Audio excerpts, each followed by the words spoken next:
They were always just making like negative comments about my body. Immediately I enter the class, they'll just see something, like just make a noise, like, or just see something that'll just trigger the whole class, and then the whole class will start laughing about the whole situation.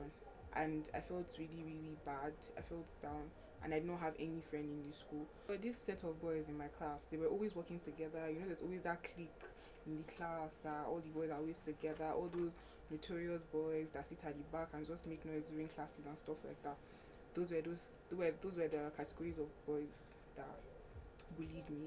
So I remember when I first came, I was quiet as usual. When you first come like into a new environment, you're trying to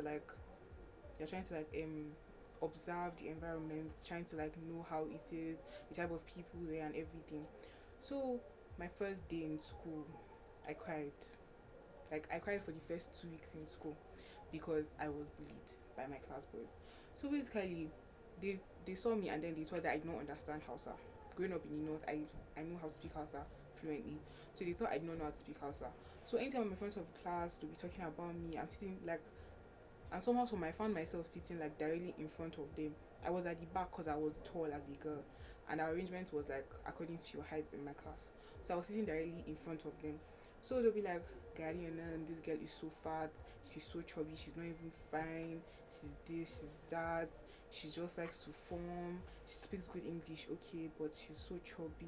I don't even know what people are seeing in this girl that they want to be friends with her or something like that. They're always just making like negative comments about my body. Immediately I enter the class, they'll just see something, like just make a noise, like, or just see something that'll just trigger the whole class, and then the whole class will start laughing about the whole situation. And I felt really, really bad. I felt down, and I did not have any friend in the school. So immediately such happens, like I'll just leave the class, I'll go, I'll cry. When I finish crying, I'll come back to class. When I come back to class, I'll go back as normal. When it's time to go, I go back home. And I don't really talk to my mom about it because she always told me to be confident about myself, but I don't know how to tell her. But I told my elder brother about it, and he spoke to me about it. That was like 2 weeks after.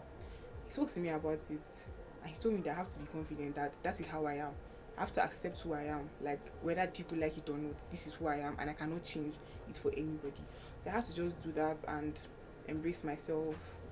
Then after 2 weeks, when they did that, I stood up to them. I was like, okay, and so like, why are you guys always making comments about my body? Like, look for something else to talk about. That's old news. You have been doing it for 2 weeks now. You're not tired of doing it. Like, look for something else to do. So they got shocked. Like, I could actually like talk back at them, and I actually said this in Hausa. So they were like so shocked. They were like, oh wow. So this guy actually even understands Hausa and stuff like that. The bullying did not stop. Let me know, like the bullying did not stop up until SS3. The bullying did not stop.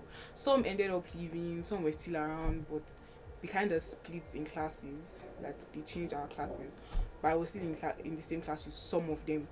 But the bullying stopped in SS3. It stopped in SS3, but SS1, SS2, I was still being bullied. But like I could not even care. I did not even care about whatever they were saying about me. I was just living in my own life, chilling, reading in school, going back home and enjoying myself. If I have friends, like I had just 2 friends in school. I don't really like. I love my circle close. I don't really like my circle big circles. I don't like big circles. I just had 2 friends, and they were fine for me. And my other friend too was going through the same thing because she was smallish. She's very small, so people were also bullying her. And then I was also like trying to make her confident with her like type of body and stuff like that. I was trying so hard to tell her like she should not allow any of them tell her to get to her and stuff like. It was very difficult persuading her to like be confident in herself, but we went through it and we graduated with flying colors, and now here we are. My name is Hamida Damola. You can join us on our show, Covey and Confidence. You can also send in your stories. If you have anything, you can write it. You can send it to our Instagram, and you can also come live on the show and tell us your own story. Thank you so much.